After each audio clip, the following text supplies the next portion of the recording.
Hello everyone, it's Suzanne here. Thank you for joining me for another Fabricate Friday video.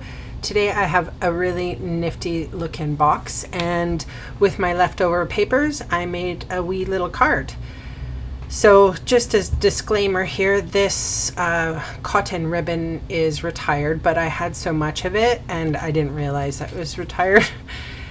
So yeah, in the project that we're making today, I will have a ribbon that we could use that you can purchase. So obviously this would be a birthday gift.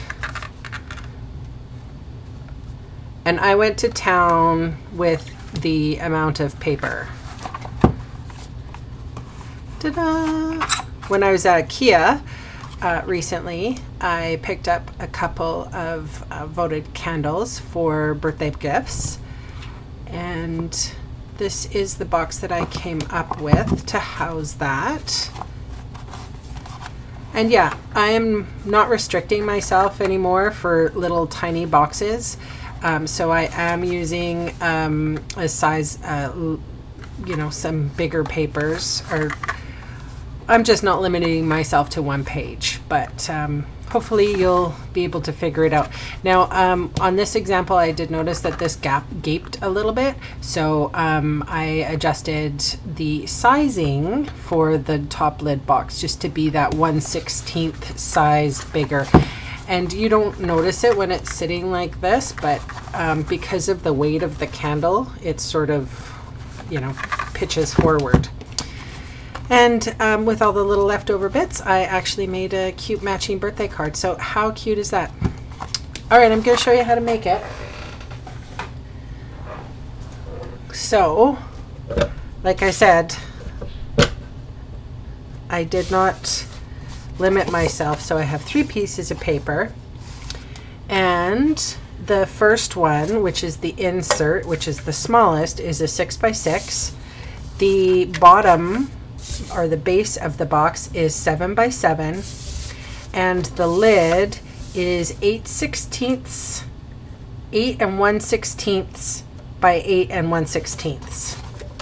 Okay, so we're gonna do all our scoring right away. Okay, where's my scoring tool? Oh, here it is. Hello.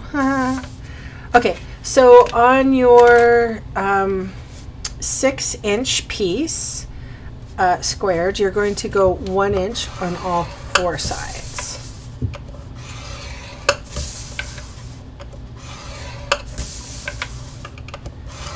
And then what you're going to do is you're going to fit your framelets, circle framelit,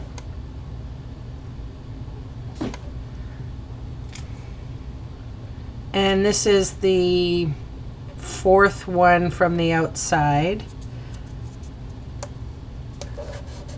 And I'm going to run that through my big shot. Now, I do have a magnetic plate, but I like to post-it note it just for safety's sake. Sometimes it shifts. All right, so perhaps you could use this on another project if you'd like to. I like to keep them. All right, so that part's done. The next scoring is the 7x7, and we are going to score at 1.5 inches on all 4 sides.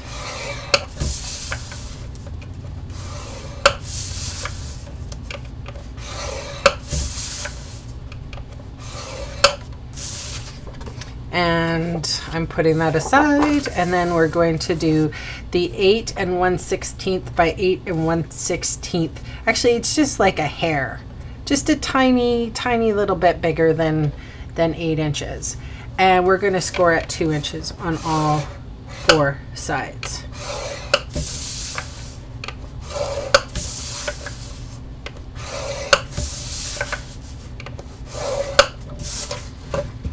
Okay, so scoring's out of the way.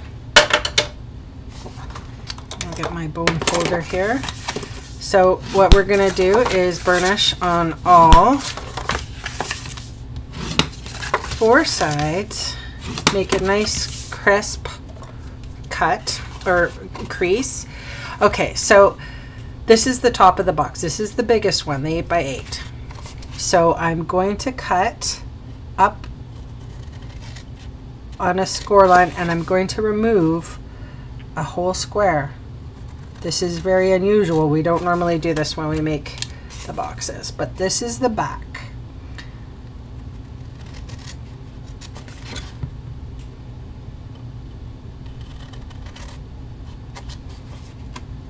Okay, so perhaps you can use those on another project as well. So with this, I thought that, well, it doesn't really matter which way you cut at this point. It's either one side or another. What I mean is you could cut up this way and adhere to, you know, adhere this part to that part. It doesn't really matter, but I'm doing it this way. It's because what I did on the example. And we're going to wedge out. We know that we like to wedge out so that we have a nice finish. Okay, so that's the back of the box. Or sorry, the lid. And I'll show you what I did here with this one. I don't know. The lights are, it's right in the middle of the day too. It's kind of still bright. Sorry. Okay, so I had a lot of little extra pieces left over. So I put some extra cardstock to give it that little bit of dimension, and then I popped it up on dimensionals. So I'm doing the same with this one. And then I used, this is the cherry on top paper stack. So I also popped that up on dimensionals, as you can see. So I'm gonna, and I didn't want to bore you, so I pre-stuck it, and this is where I sort of was a little bit elaborate with my cardstock. I just had so many little extra pieces that I just really wanted to use that up. So the first layer here, which is cardstock, is 3 3/4 squared, and then the DSP layer is 3.5 inches squared. So 3.5 by 3.5. Sorry. All right, and then we have the sides, which I'm putting on right now because it's easier. 3 3/4 by 1 3/4.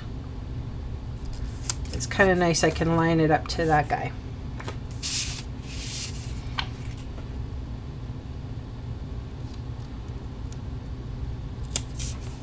And yes, I am doodling. I'm using a lot of the designer series paper on this one, and I used a lot of cardstock too. I am challenging myself not to be a paper hoarder. And last year I bought so much designer series paper because I loved it all. And I'll be honest, I didn't use it all up, and then I was sort of left holding the bag.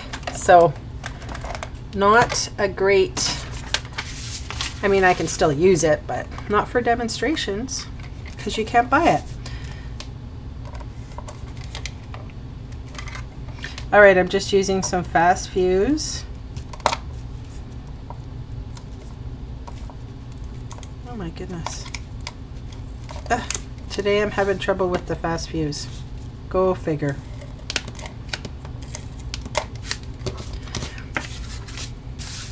All right, so I'm just putting adhesive on the tabs, and you've seen me do this a million times.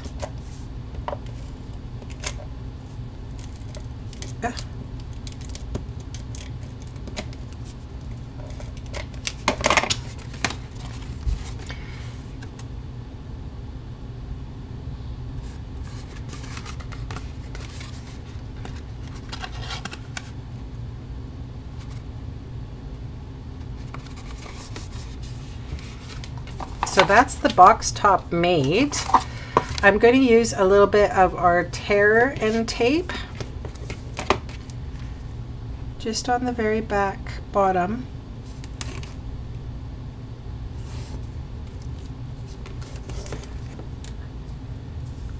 just because we're not ready to adhere it yet. You might want to give this a little, the flap a little extra press. All right, so that's done. And so now we'll go to our outside piece, or the base.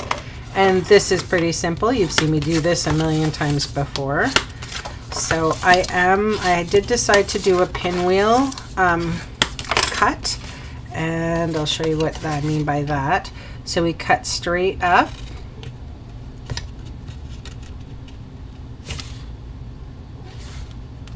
What's going on? Oh, my scissors wouldn't cut all the way and I couldn't understand why. And it's because that little ribbon, because I have a ribbon to remind me it's like ribbon and paper and not all my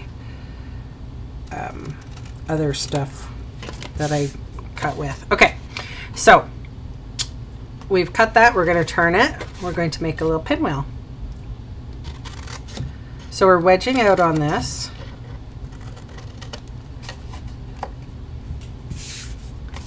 And then we're going to turn it.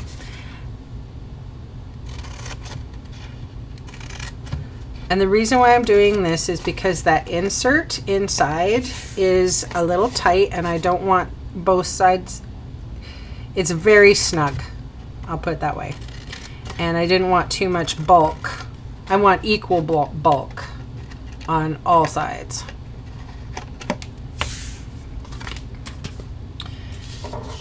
Okay, so I'm going to adhere that with a little bit of fast fuse. I'm going to do it this way.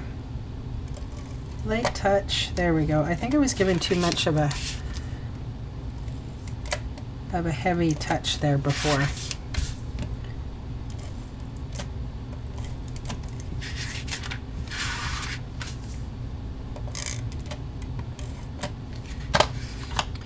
Okay. And this, the base does not get any decoration.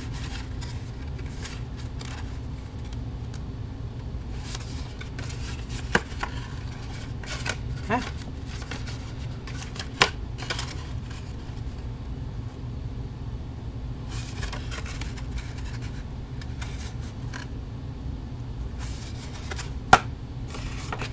So do you see what I mean? Like there's only one little bit on each side. So it's kind of equal in its thickness. If I wanted, I mean, if I did it another way, this little edge would have been here and you would have had more bulk on this side and more bulk on this side and no bulk on this side, which would have made my insert kind of a little bit off. Okay, so now we're getting to the insert part.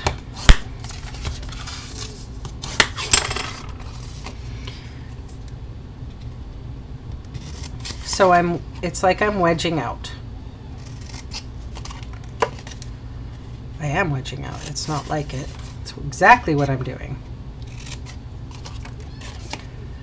I have, I'm fostering 2 little baby kittens for the SPCA, and they're hiding underneath my desk at the moment, and I can hear their little mews, little meows.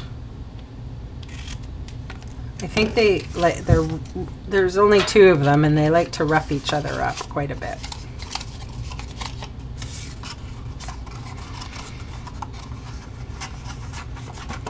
So do you see how snug that fits? So you don't actually need to put any extra adhesive in there because that's not going to fall out. But if you wanted to, you could pop a glue dot on the inside. I'm not going to. And look, I have green apple. It's kind of like the cucumber crush here that I'm using. In this example, I used, I don't know what I was thinking, but I grabbed Sahara Sand, and I meant to grab Tip Top Taupe because Tip Top Taupe is in the designer series paper. But look how well it goes together. Quite lovely, hey? So with this one, I wanted, this is pretty close, hey? It's a little slightly more minty, the cucumber crush into the green apple, but Okay, so what you want to do is you want to put your candle in there. And just so you know, this candle is a 25-hour Ikea candle, and it's like you can see, it's sizable, right? And it's definitely hefty. So this was designed specifically for this candle. So what I'm going to do is I'm going to take my tear and tape off. If you have natural nails, the little release paper actually goes off very nicely, but I do not. So I'm just going to fit the box on my flat surface, and I can see that the candle is actually holding it up, so it's very snug. And I don't know if you can see what I'm doing. So basically, there we go. I want the edges and everything to sort of snug right up, and it's on.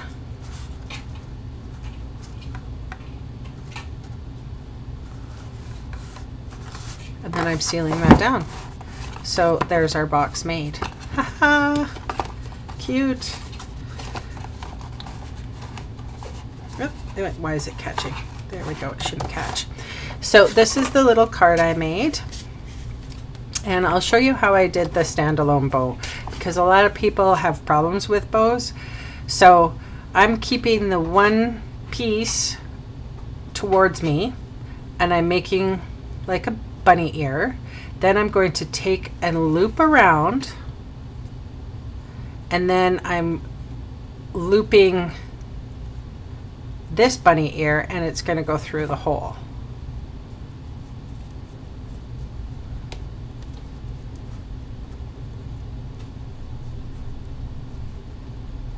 And this is the last little bit of cotton or satin ribbon that I have. So I'm keeping hold of the ends. I might lose it. Oh, it's hard to go slow. There we go.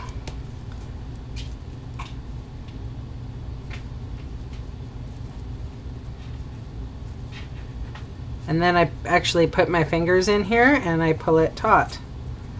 Eventually, it will work. I'm working on such a small little piece. There we go.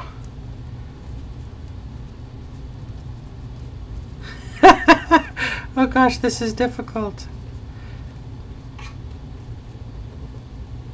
My fingers are too big. Okay, here we go. We got it going on now. There we go.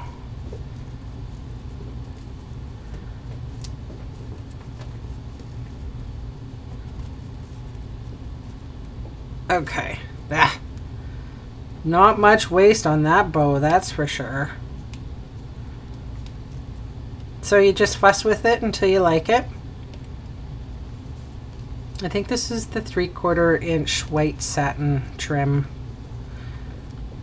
There we go. And I thought it went nice as a little decoration. Holy macaroni.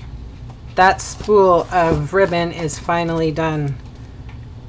I used up every little bit of it. So a little bit of a glue dot. Oops, I didn't have those ready, did I?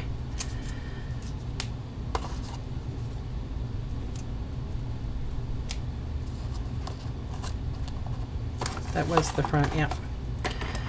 Double checking, and I like to adhere down the tails for extra support.